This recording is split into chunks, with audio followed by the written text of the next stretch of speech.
एक तरफ दिल्ली को नए मुख्यमंत्री का इंतजार, बीजेपी के बड़े नेताओं का लगातार इस पर मंथन और उससे पहले ही दिल्ली में यमुना की सफाई का ये काम भी शुरू हो गया है। उपराज्यपाल हैं वीके सक्सेना, उन्हीं के निर्देश के बाद दिल्ली में कल यमुना किनारे बड़ी मशीनें लगा दी गई। जानकारी के अनुसार 4 सूत्री रणनीति बनी है। इसी के तहत यमुना को पूरा सफाई का अभियान जो है उसको टारगेट हासिल किया जाएगा। इस अभियान को सफलतापूर्वक पूरा करने के लिए दिल्ली जल बोर्ड, सिंचाई एवं बाढ़ नियंत्रण विभाग, नगर निगम, पर्यावरण विभाग, लोक निर्माण विभाग और दिल्ली विकास प्राधिकरण सहित कई एजेंसीज हैं, साथ मिलकर काम करेंगी और यमुना की सफाई होगी। इसके साथ ही इस पूरे अभियान की हाई लेवल मॉनिटरिंग की जाएगी।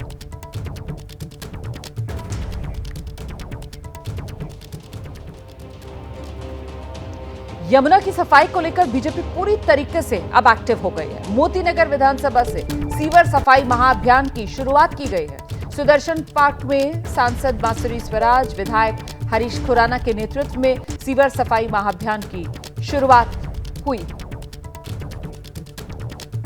तो मोती नगर से सीवर सफाई महाअभियान की शुरुआत हुई है और इसी तरीके से यमुना को साफ करने का ये महाअभियान जिसमें बीजेपी जुट गई है। दिल्ली विधानसभा चुनाव, यमुना की गंदगी का मुद्दा किस तरीके से चुनाव में जोर शोर से उठा, उसी के बाद से यमुना की सफाई कौन कर सकता है, इसको लेकर जनता ने जो वोट किया, भरोसा बीजेपी पर किया और ऐसे में अब बीजेपी यमुना की सफाई के प्लान में जुटी।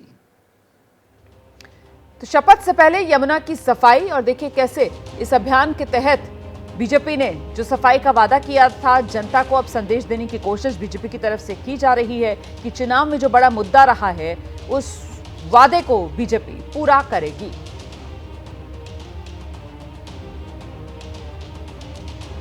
आगे बढ़ते हैं। यमुना की सफाई की जो 4 सूत्री रणनीति है, अब जरा वो समझ लीजिए आप। कचरा और गाद जो है सबसे पहले तो वो हटाया जाएगा, फिर प्रमुख नालों की सफाई की जाएगी, एसटीपी क्षमता की निगरानी की जाएगी और एसटीपी की कमी को पूरा किया जाएगा ताकि सीवर का पानी जो है वो ट्रीट कर कर ही यमुना नदी में छोड़ा जाए और यमुना जो है उसको स्वच्छ और निर्मल बनाया जा सके। तो अभी देखिए किस तरीके से शपथ ग्रहण हुआ नहीं है, लेकिन उससे पहले ही यमुना की सफाई जो है मिशन मोड में, उस काम में बीजेपी जुट गई है।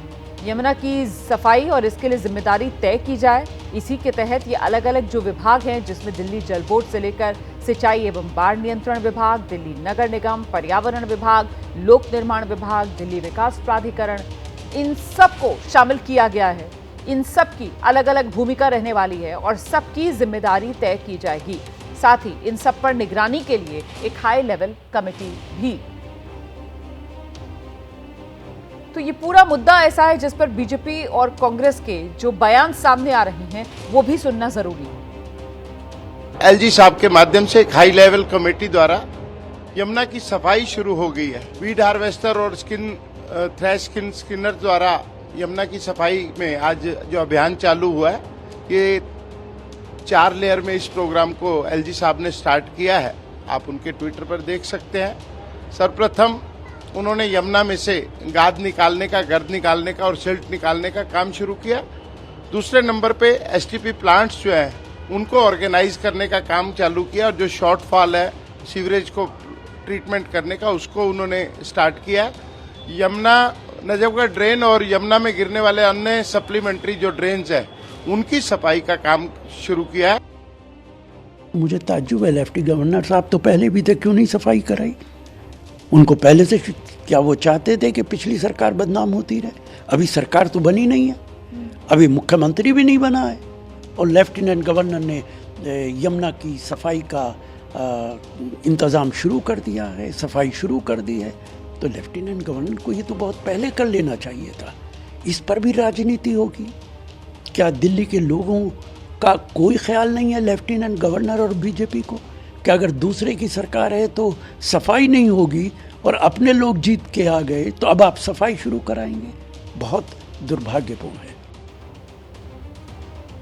तो यमुना की सफाई का ये मुद्दा और इस पर बीजेपी आम आदमी पार्टी की सरकार पर लगातार हमलावर रही। वहीं एलजी वीके सक्सेना की तरफ से भी कई बार यमुना के प्रदूषण को लेकर टिप्पणियां की गईं और इस बीच एलजी ने एक कार्यक्रम में ऐसी बात कह दी जिसे केजरीवाल से जोड़कर देखा जा रहा है। दिल्ली में भी अभी कुछ दिन पहले वक्त ने करवट ली है। दिल्ली के लोगों ने एक नई सरकार चुनी है। चुनावी खींचतान के बीच पूरी दिल्ली मानो एक रंगमंच बन गई थी। हर किरदार बखूबी अपने डायलॉग्स पढ़ रहा था और एक्टिंग कर रहा था।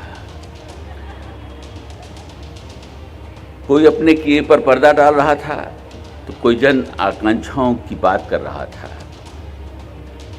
लेकिन कभी कभी बहुत अच्छे एक्टर्स भी अपनी एक्टिंग के कारण लोगों को इम्प्रेस नहीं कर पाते हैं और पूरी फिल्म फ्लॉप हो जाती है।